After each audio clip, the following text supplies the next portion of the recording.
Well, hey everyone, it's Wednesday. I wanted to talk to you guys about mental health. This is actually my second take because my first take, I was study talking to my camera and it wasn't on. It wasn't on. I just completed as you see, I got my work uniform on. I work today 12 hours.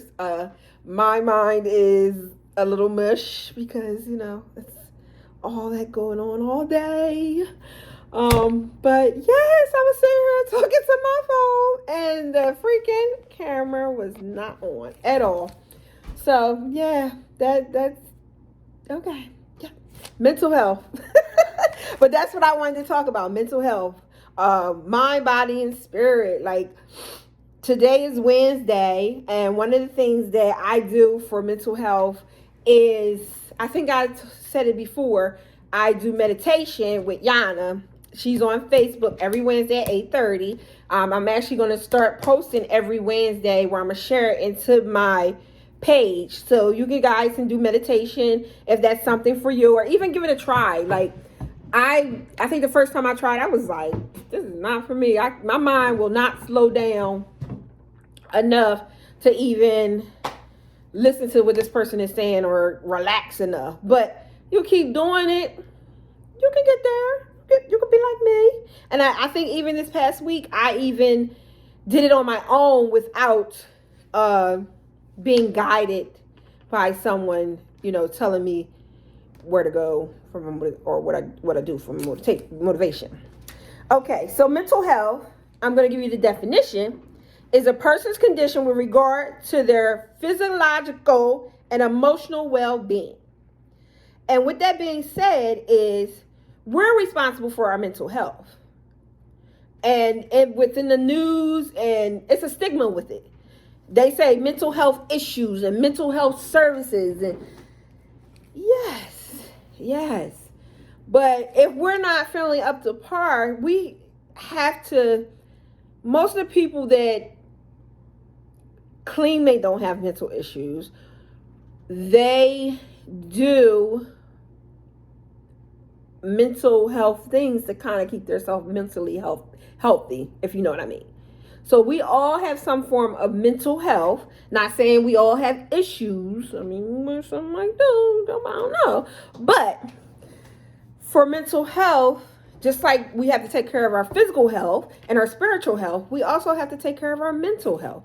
Some people do affirmation. Some people do meditation. Some people, when their emotionally well-being is not up to par and it's like red flags, they call on a friend or a family, someone to, set them right, or I don't want to say set them right, but just bring them back centered to their self.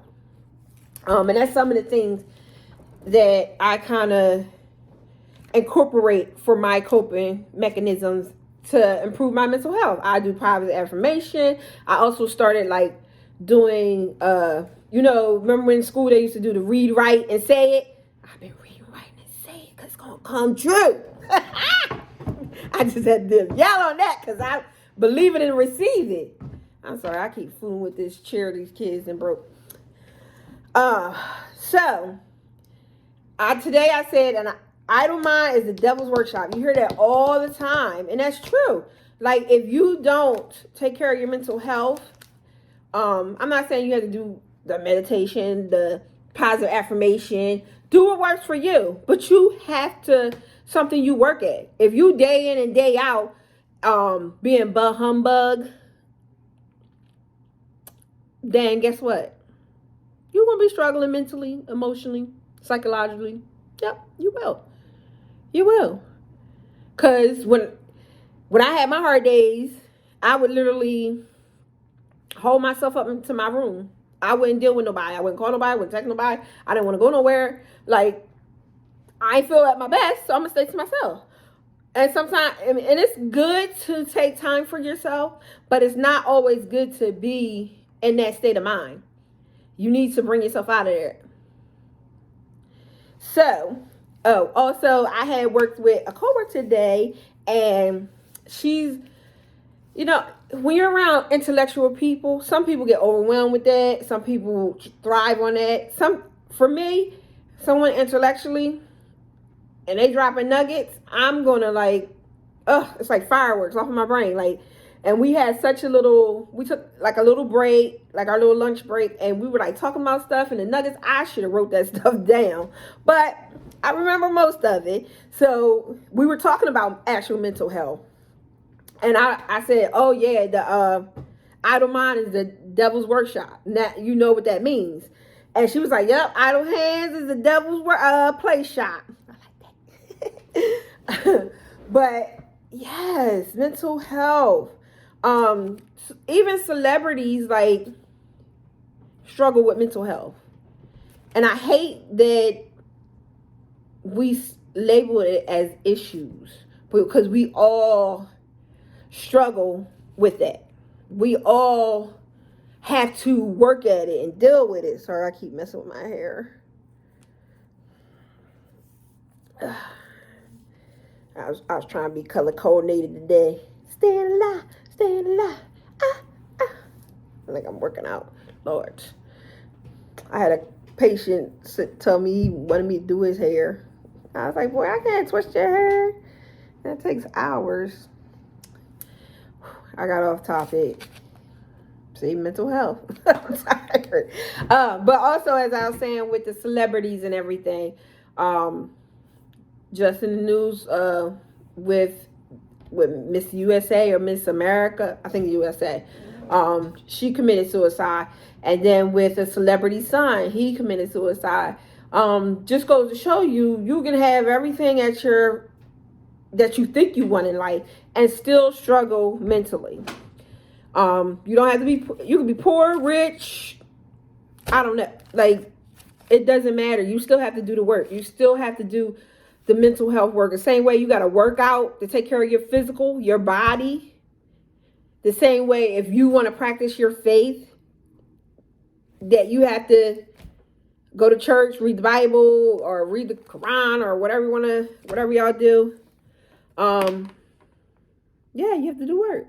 With anything else, you have to practice at it. So find what works for you to keep you emotionally and psychologically healthy. And I know for me, it's the things that I stated before: the meditation, music, singing, calling on a friend. Well, I don't always call on a friend, but I might text them or whatever. But just something emotionally for me, like people checking on me, that helps a lot too. Being connected to people helps you a lot.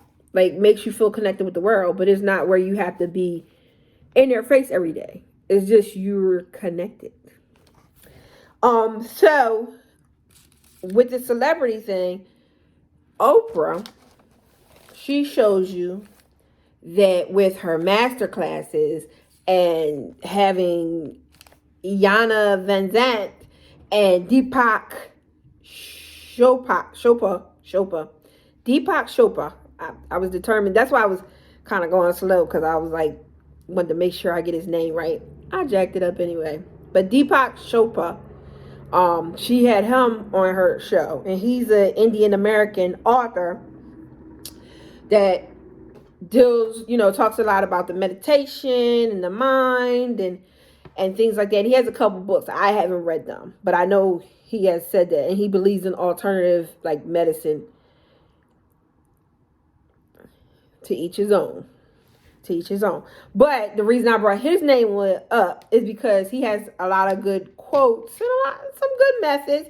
Like, you don't have to agree with everything someone does, as far as like what they're recommending for mental health or what they're saying you need to do, but it's some things you can take from that. It's the same way as being a parent. Like, we say things to our children, they take what they deem good for them out of it.